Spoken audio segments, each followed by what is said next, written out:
রাধে রাধে বন্ধুরা, শুভ সকাল। আজকে হচ্ছে রথযাত্রা, তো সবাইকে রথযাত্রার অনেক অনেক শুভেচ্ছা। জয় জগন্নাথ।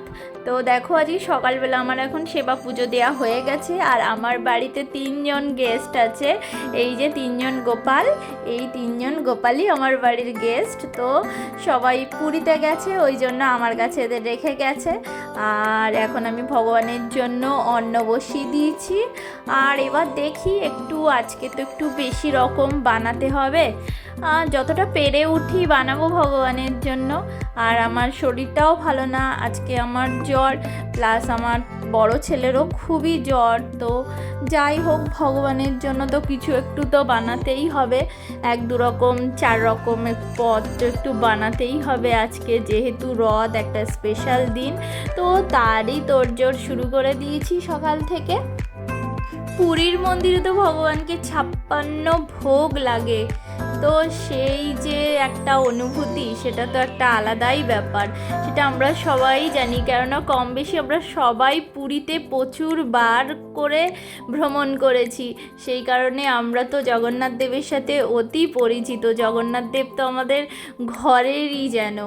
তো আমি এখন ভগবানের ভোগের থালাটা সাজিয়ে নিচ্ছি। আর আজকে ভোগে বানিয়েছিলাম এই যে কুমড়ো দিয়ে একটু পকোড়া করেছিলাম, তারপর আলু ভাজা করেছিলাম। সেইগুলোই এখন অন্নের চারপাশে দিয়ে একটু সাজিয়ে নিচ্ছি। আর অন্নতে তো ঘি দিতেই হয়, সঙ্গে লেবু, লবণ, একটু আচার, এইগুলো দিয়ে ভালো করে আমি অন্নের যে থালাটা সেটাকে আমি ভালো করে সাজাচ্ছি।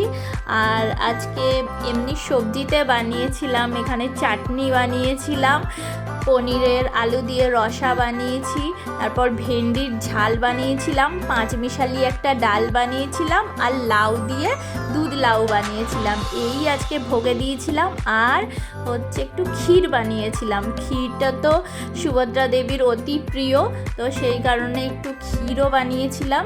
কিন্তু আজকে একটু মনটা খুব খারাপ করছে, যেহেতু শরীর খারাপ, সেই জন্য আমি রথে আর বেরোতে পারিনি কোথাও। আমাদের মন্দিরে এখানে একটা ভীষণভাবে রথযাত্রা হয়, আর প্রচুর প্রচুর প্রচুর ভক্তই সেই রথযাত্রায় অংশগ্রহণ করে।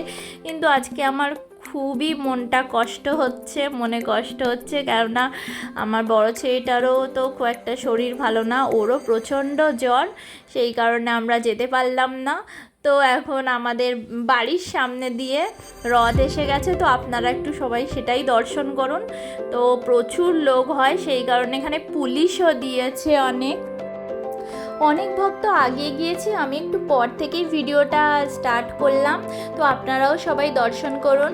রথের উপরে গোপাল বসে আছে, আর রথের নিচেতে জগন্নাথ দেব, সুভদ্রা মহারানী ও বলদেব প্রভু বিরাজমান হয়ে আছে। আর আমার যেন মনে হচ্ছে আমার তো শরীর খারাপ, আমি তো রথযাত্রায় যেতে পারলাম না, ভগবানের দর্শন পেলাম না। কিন্তু এখন মনে হচ্ছে যে জগন্নাথ দেব স্বয়ং আমাকে দর্শন দিয়ে গেল। যেরকম হয় না, রথে ভগবান বেরিয়ে সমগ্র ভক্তদের দর্শন দেয়, আমার সাথে যেন ঠিক সেরকমই হলো, আমার মনে হলো।